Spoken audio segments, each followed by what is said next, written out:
Okay, so suppose you're in physics and you're in classical mechanics, and that's really what I'm thinking about when I'm writing this. So what do you need to know about derivatives?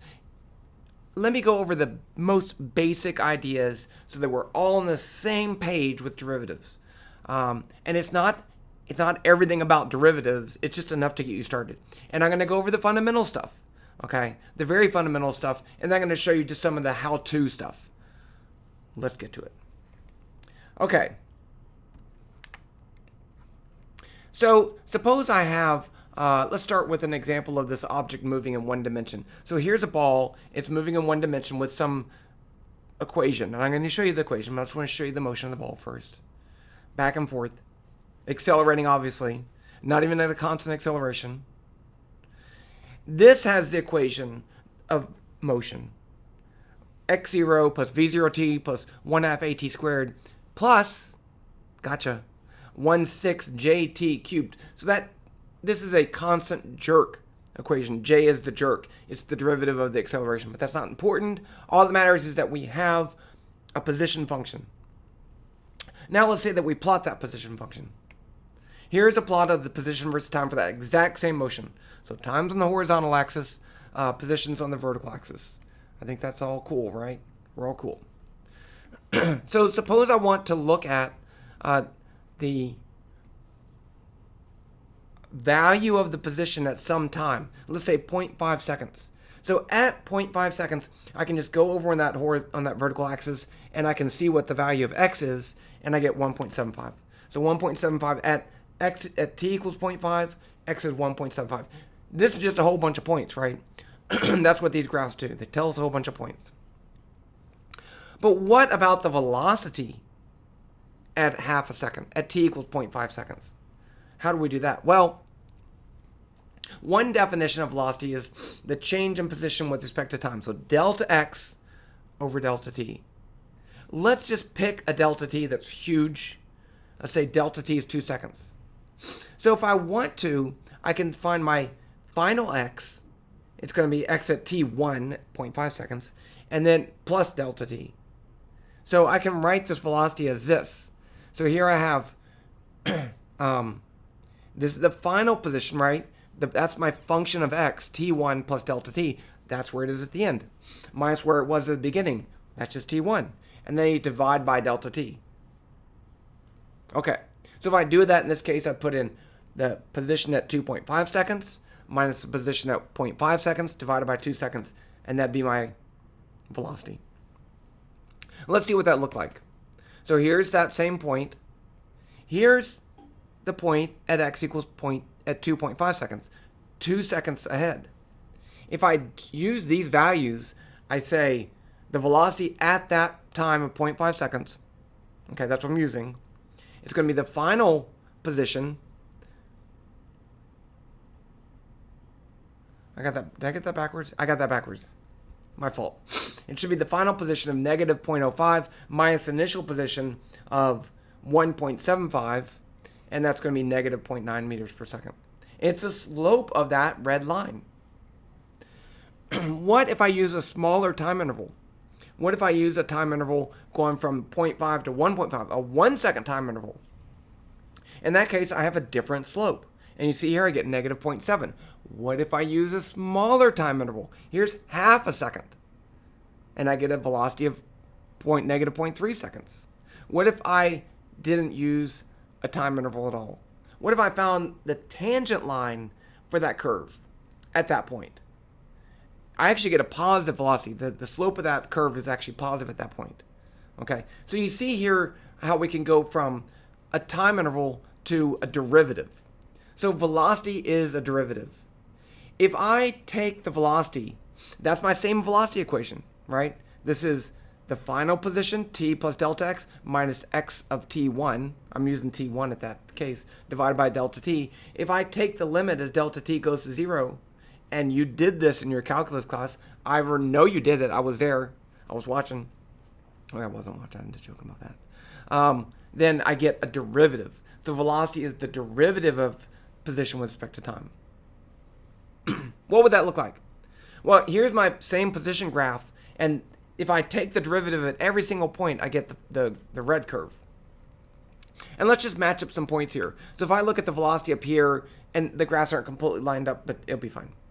The velocity right here is the slope of that line. You can see the slope is 0. So if I look down below, I should be at a velocity of 0.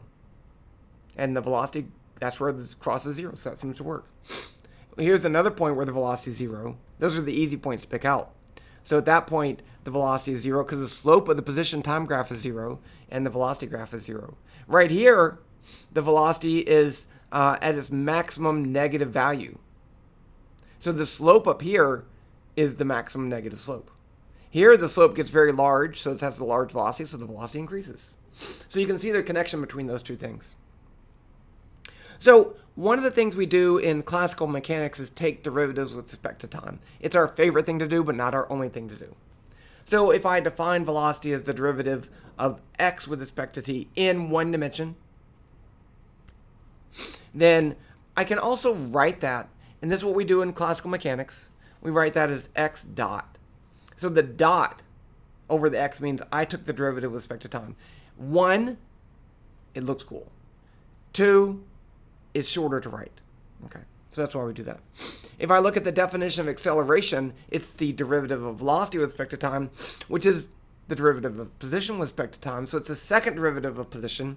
So we'd write that as x double dot.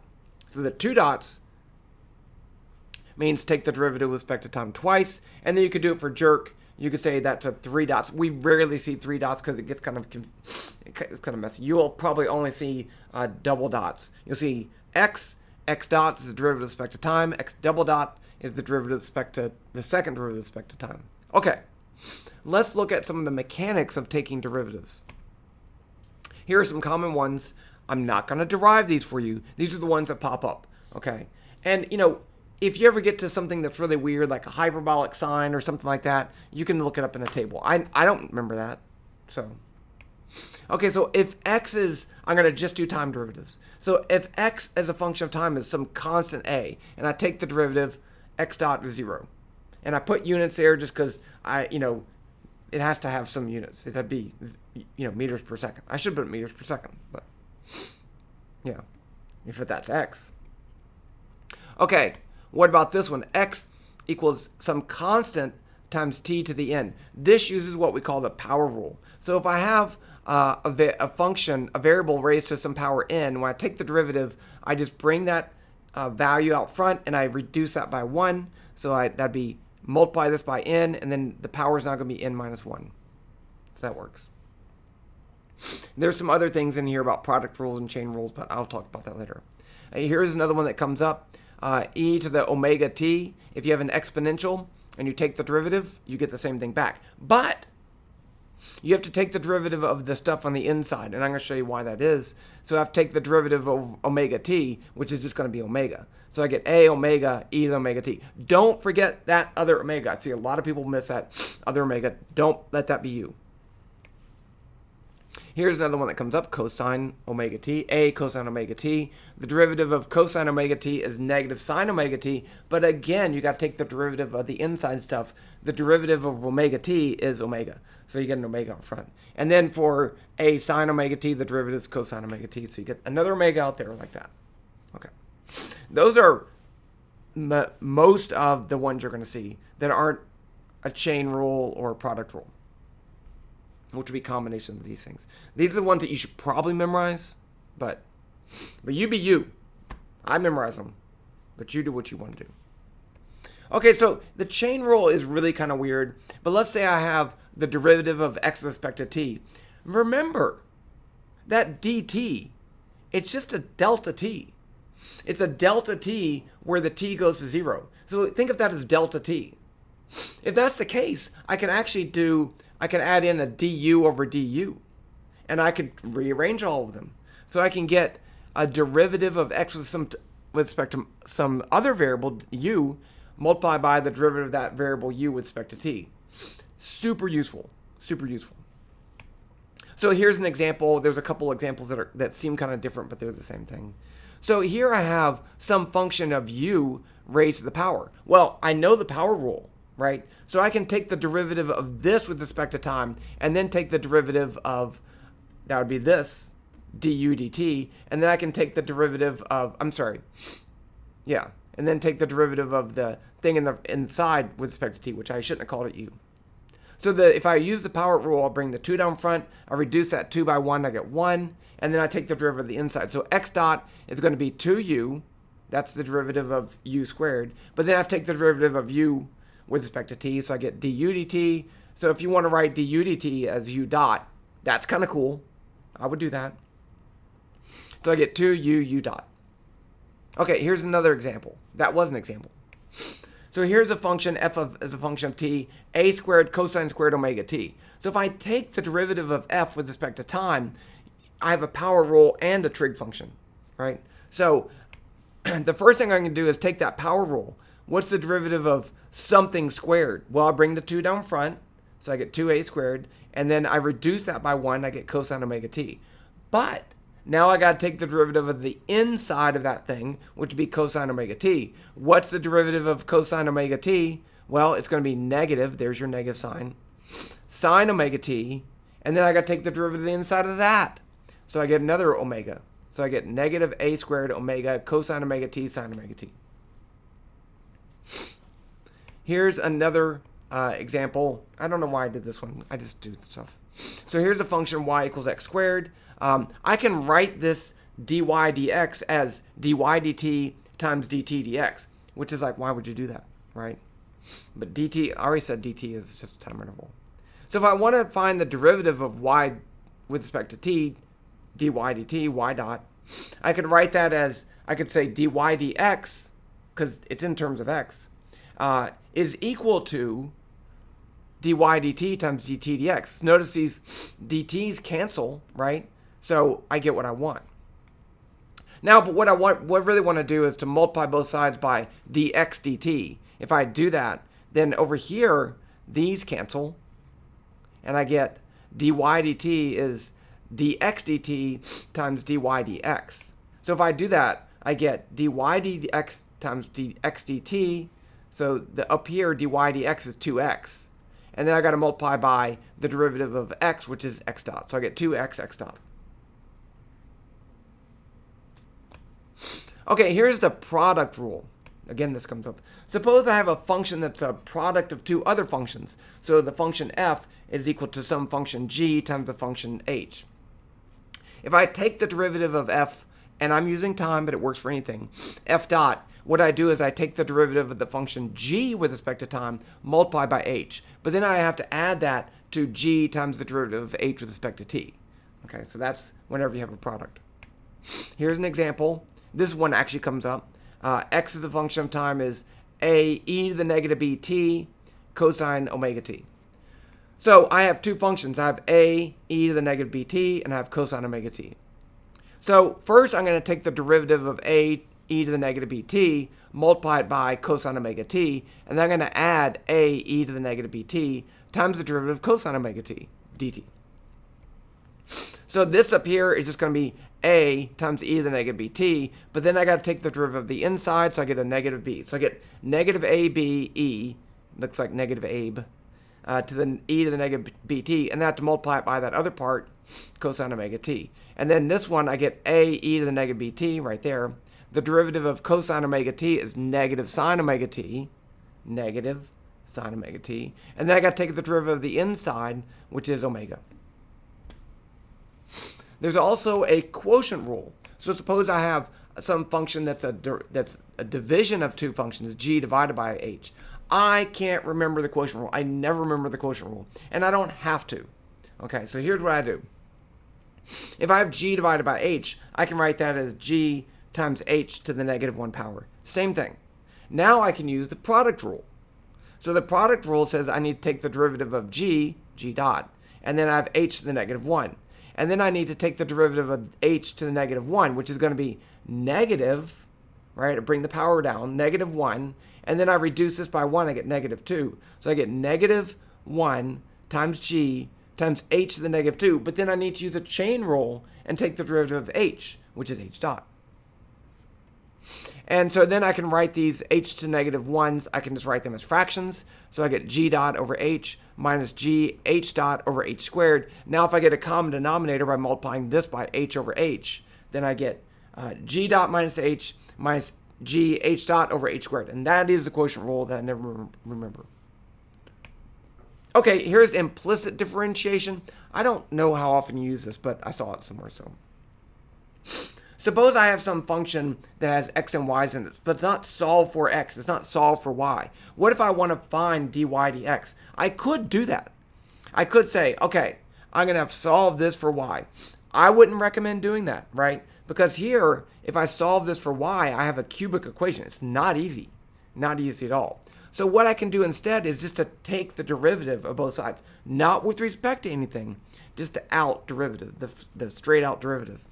So if I take the derivative of this stuff, I have a product rule there. So I'd say the derivative of x is dx times y to the cubed. Now I need to take the derivative of the y cubed. So it's going to be 3y to the 2, right? Because I have to take the derivative. dy, right? Then I have to take the derivative of y is dy. So that's a power rule with a chain rule. So it's a product rule, power rule, chain rule, all right there. I get that term. Over here, I'm going to do it again. So I'm going to say the derivative of the x term is going to be 2x dx. And then I multiply it by y, right there.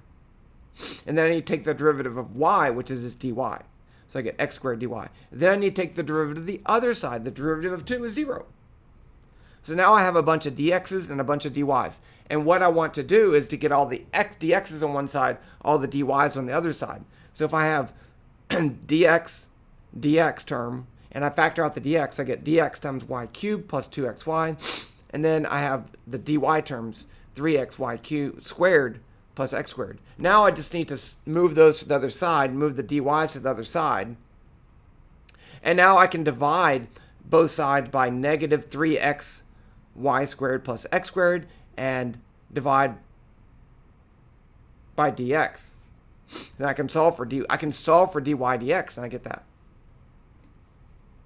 Again, I don't know how often you do that, but it's cool. Okay, I want to talk about partial derivatives. You will definitely do partial derivatives. Partial derivatives all over the place. So I think this is a good example of partial derivatives, is to talk about gradient. So imagine this is a plot of position versus position. So it's like the shape of a hill. Okay, y versus x. If I take the derivative of y, dy dx, at some point, I get the slope. So it's the steepness of the hill. That's not a mystery, right? It's the same thing we did with time. It's not a big deal. But imagine I have a function that depends on two variables. So here is a function f of x, y. So f of x is in the z direction, and then I have x and y on the flat plane. So if I have negative x plus y squared, this is my three-dimensional surface. It makes a three-dimensional surface. I made that in Plotly. You can't make three contour plots in GlowScript. I know I do GlowScript all the time, but okay. So how do I find? What if I want to say how steep is this surface at that point right there? Well, it doesn't really make sense, right? Because which way? That's the question. Which way? And in fact, we can say if that's my function negative xy, I can say, well, how does the position change if I just change x? So if you look at this graph from the x-axis, so here's the x-axis, and here's the curve. And there's my point right there, you see. So now I can just take the slope of this at that point, just dealing with the x. How does it change with x? Ignore y. Treat y as a constant, right? Because I'm not looking at the y. And then if I do that, I get negative 1. That's the slope of that line right there. I could do the same thing for y. Now I'm going to treat x as a constant and look at it just this way. So if I look at that I'm looking at this at y equals 0. There's my point, and the slope is in the y direction is flat at that point. So the partial derivative of that is 2y. And if you put in y is equal to 0, you get 0. So that's why it's flat. So in general, if I have the function f of x is function of two things, I can actually write the derivative in terms of partial derivatives.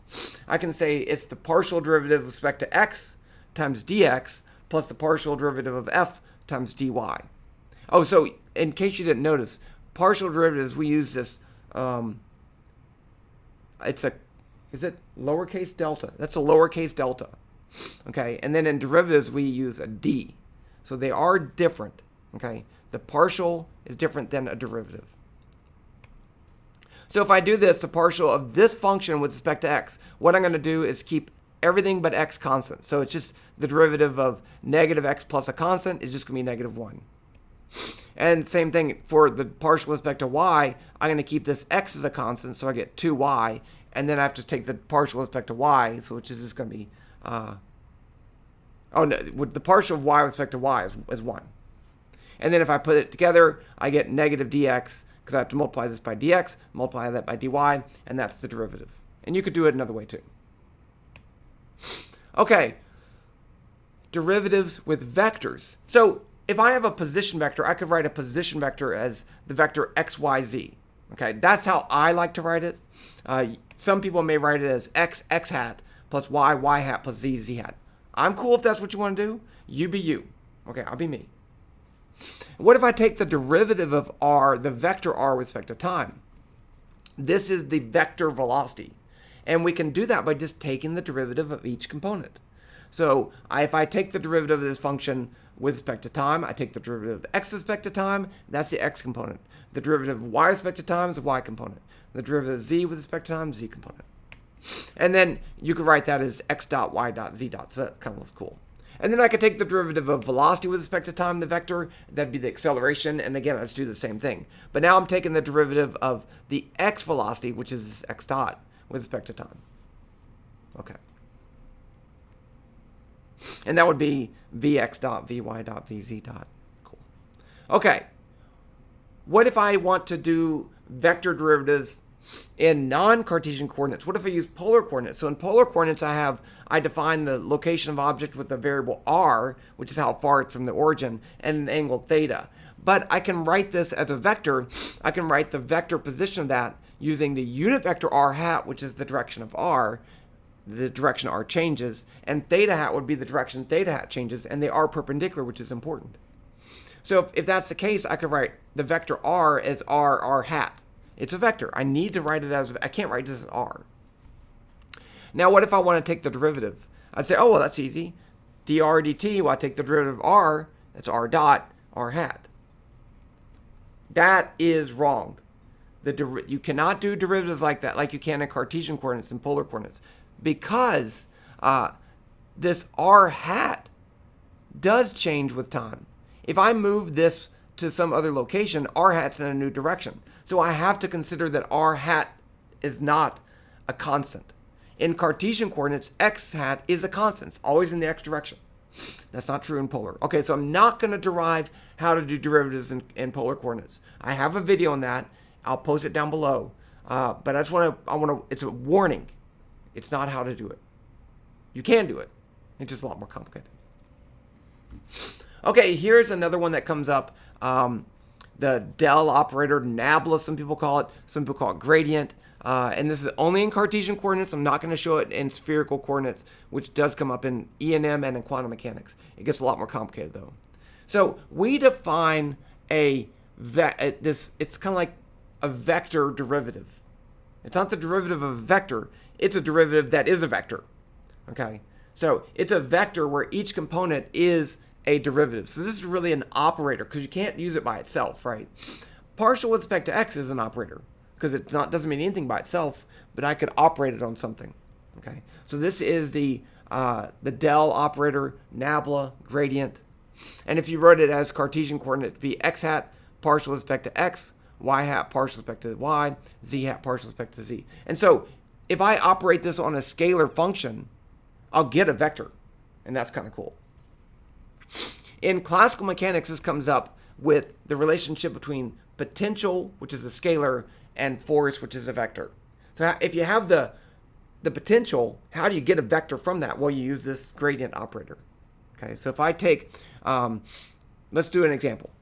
So imagine that I have this mass on a spring in 3 dimensions, and so it can move around in 3 dimensions. And it has a potential energy function that looks like this. So the potential energy depends on x, y, and z. At the origin, it has no potential energy, so it's not stretched at all, which is not realistic, but just calm down.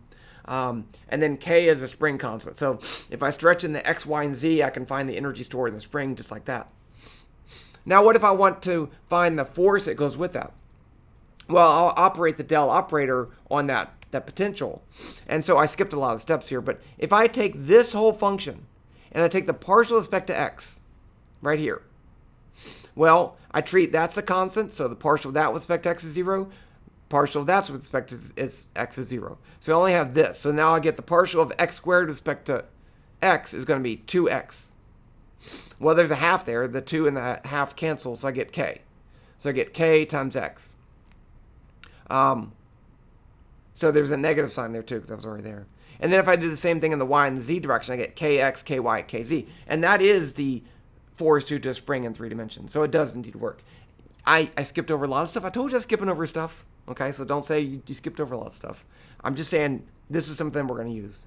Okay, there's one more thing I'm going to show you how to use, and that's curl. And so curl is defined as the del operator cross a vector or force. And so we do cross products. One way is to say, put the x, y, z components up here, and then the components of the first vector, and it has operator components, partial with respect to x, partial with respect to y, partial with respect to z, and then the vector x components, fx, ffy, z. And then I take the determinant of this matrix, and that is the result. Now, if I expand about this row, you can see the determinant is going to have direction. It is going to be a vector. So if you wrote that out, okay, you remember you expand about this row, you do x hat, and then you do partial of fy with respect to z, right there, minus this. And then you do the y hat, you expand about y hat, and there, oops, I didn't mean to do that. Well, that's fine. You can see that anyway. There's a negative sign associated that with because of the Jacobian. If you can't remember, that's not a big deal. And then do the same thing, expanding about the z, and you get this complicated thing, which is a vector. So you get a vector. And this comes up in E&M a lot. Okay, Maxwell's equations deal with this. But in classical mechanics, we can test if a force is conservative, meaning can you make it in a potential? And that's true if the curl is 0. So it does come up. Okay, that was just a crash course in derivatives. Don't think that that's all you need to know. It's kind of a refresher. Hopefully you've seen all these things before. If you didn't, maybe you can go figure out what's going on. Ask me questions. Hopefully I can help. But hopefully that video's at least partially useful. Yeah, playlist for my classical mechanics stuff is down below. And I'm going to put a link to my velocity in polar coordinates down below too. We don't need to watch that, but in case you do, that's that.